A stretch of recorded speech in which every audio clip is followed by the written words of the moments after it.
I had a thought that came to mind the other day. And it's funny when I say a thought that came to mind. It's like I hear something that's very, very clear and very convicting, and it doesn't feel like my voice. And it communicated something along the lines of this to me. It was something like, you feel so out of control because you are very controlling. And so, anyway, I heard that, and I sat with that a little bit. Oh, I don't know, I may have been walking around. Metaphorically sat with that. And it felt important to explore and honor in a way that the thought even came to my mind like that. And it's funny, it can kind of sound judgmental or self-deprecating or something like that. But the way that it came to my mind, like the way I heard it, it wasn't like that. It was more like, it was convicting. It was convicting, yes. But it was more like an insight, like, oh, interesting. Like I had not thought that. I had not recognized that. And actually it's quite empowering to realize that actually a lot of times when we feel out of control as humans, it's actually because we're actually very controlling in some other area of our lives. And we're not recognizing that, we're not acknowledging or paying attention to how that is very much true. And if we aren't aware of this sort of bothness that happens, that actually feeling so out of control, like the time's just getting away from you, like the day's just kind of doing its own thing, and you're just kind of being carried along, like there's a very, very visceral sense of what it feels like to feel like you're out of control. Your day's kind of gotten out of control. Time's gotten out of control. But the reason why it feels that way, or at least this insight made me think about it this way, is that it is in fact because you're operating from a misplaced sense of control. Like you're actually very, very controlling regarding something that you actually cannot control. And that leads you to feel out of control. Out of control. Like, I think that phrase is interesting because it's almost like, indeed, it's outside of your control. And yet you're allowing yourself to somehow believe or feel into a space that is not actually in your own domain. And so therefore you then feel out of control.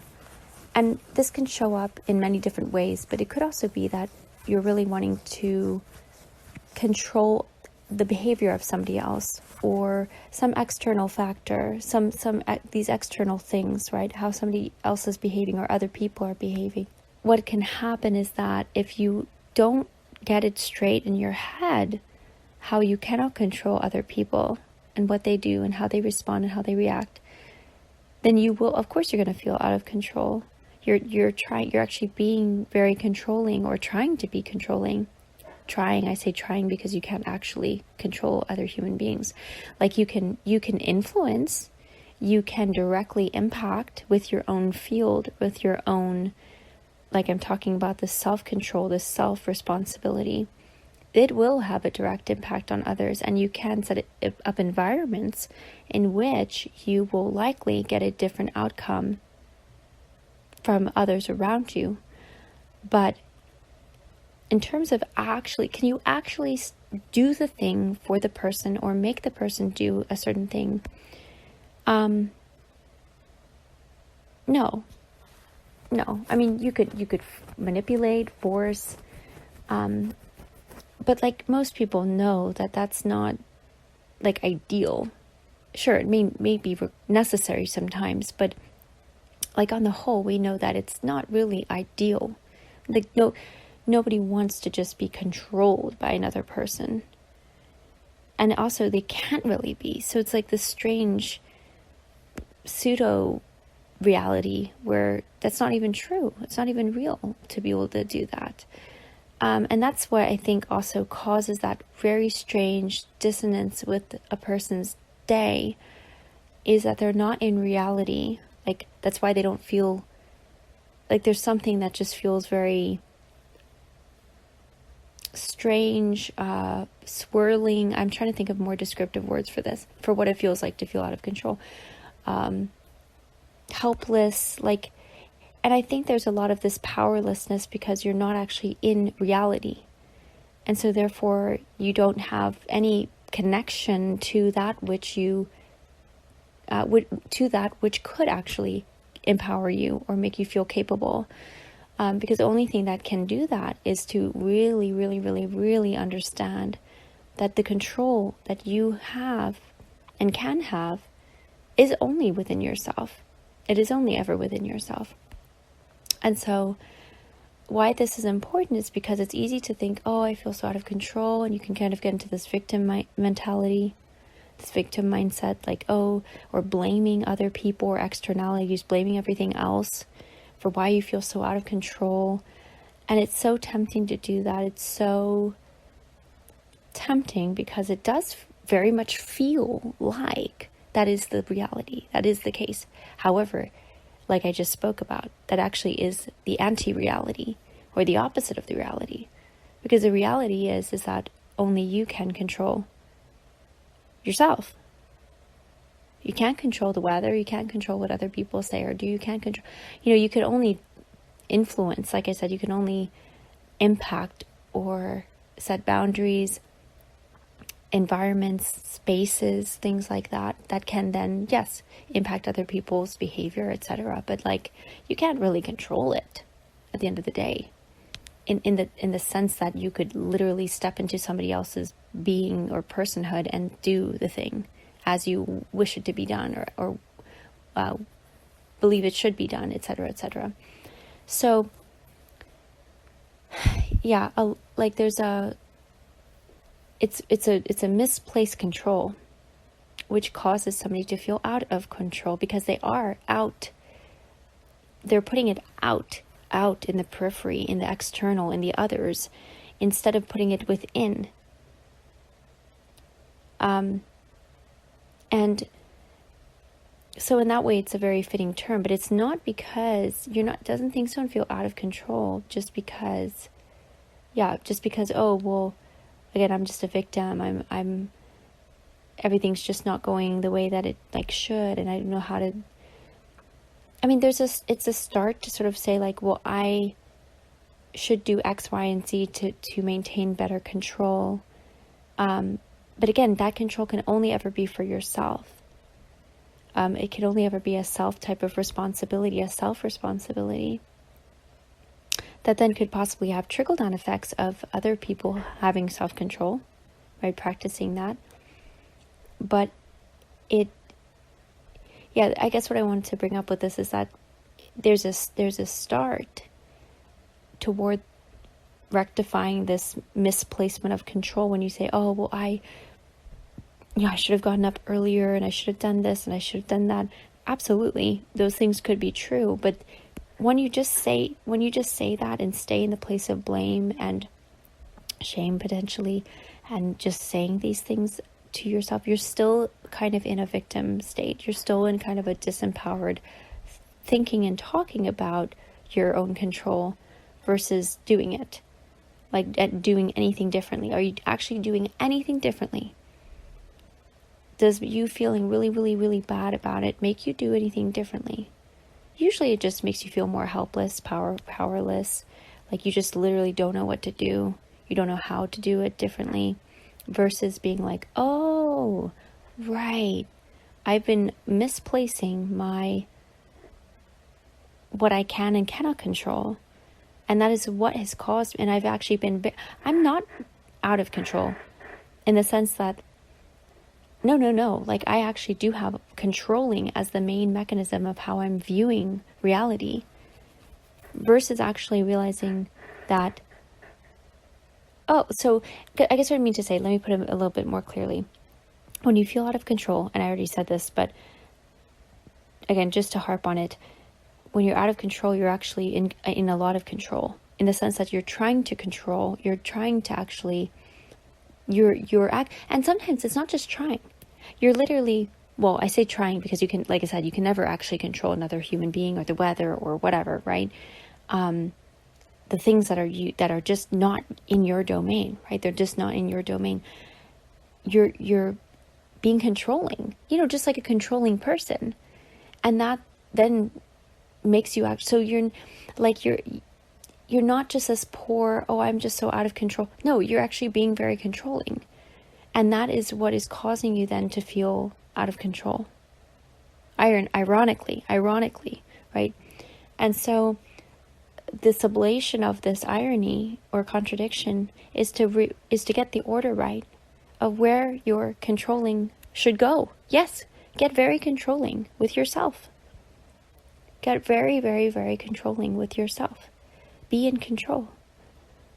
Be in control so that you can allow that to influence the atmosphere, the field that you're extending from yourself, so that other people can learn from that and also practice that themselves, for themselves, not for you even, but for themselves, because of you in some way, yes, but not, again, not because of force or coercion or manipulation, but because it's in the atmosphere. It's an exemplary of what it looks like to have self-control, not be trying to control everybody around you, and then feeling out of control. So I guess it's just also a radical recognition that self-control also means being able to,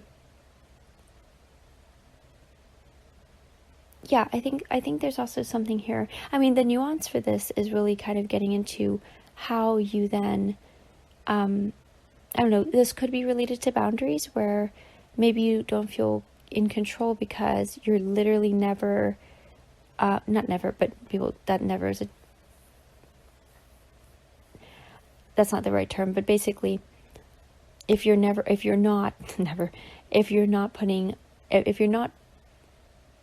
upholding certain boundaries, of course things can feel out of control, but not because anyone, like, you don't have to just let now I have to think about Thomas Wynn's concept of letting here.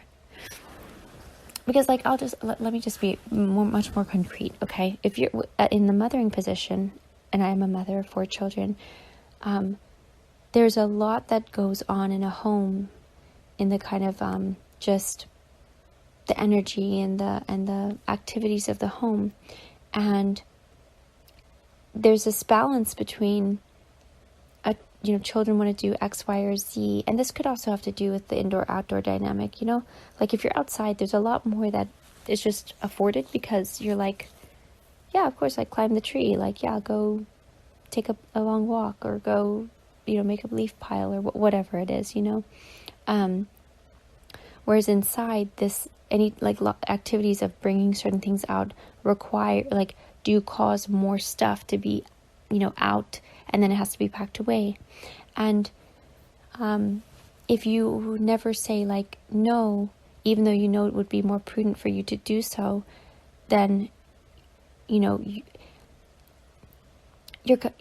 can kind of blame the feeling out of control on again, well, everybody just kind of wants to do all these different things and bring out all these different things, but it's not that. A child is they're welcome to ask if they could bring out the glitter, right? But you can say yes or no to that. And that would be an example of a boundary where you'd say, you have to kind of slow down and think, wait, is this the right time? How does this typically go? Is this something that will, we would maybe want to be more leisurely with, or is this kind of quick thing that can be taken out and then put back? Have I established a good rhythm for putting things away ourselves after we're finished with them? All of these things. If you don't slow down to ask that question, then you just this is again the thing of letting, right? Like, I'm thinking about Thomas Wynn's letting here, because in my stage of life, the letting is also has to be the recognition of what are the things that we are doing. And I will just be honest, my tendency is just to say, yes, Yes to everything. Let it all happen. But I have learned that there has to be a kind of recognition of, spaces, timing, and all of that goes into when it can be a yes and when it can be a no, and letting your yes be yes and your no be no. And yeah, we definitely pull out, Play-Doh and all these things, and I've taught the kids about packing those things away when they're finished before they move on to the next thing. And again, when you're outside though, it's like, yeah, like there's a lot more, sure, yeah, like letting, because the nature sort of provides a ready playground and a ready structure, ready structures and ready environments that like play is much more, like there's less cleanup, right? Like, because you're playing outside. Yeah, you may have to put a couple of things away, but it's a little different than, pulling the books out from the book nook and bringing these toys here, or bringing out the crafts and doing this, doing that. You know what I mean? It's a very different thing. The indoor space and outdoor space with children feels very different from the mother perspective.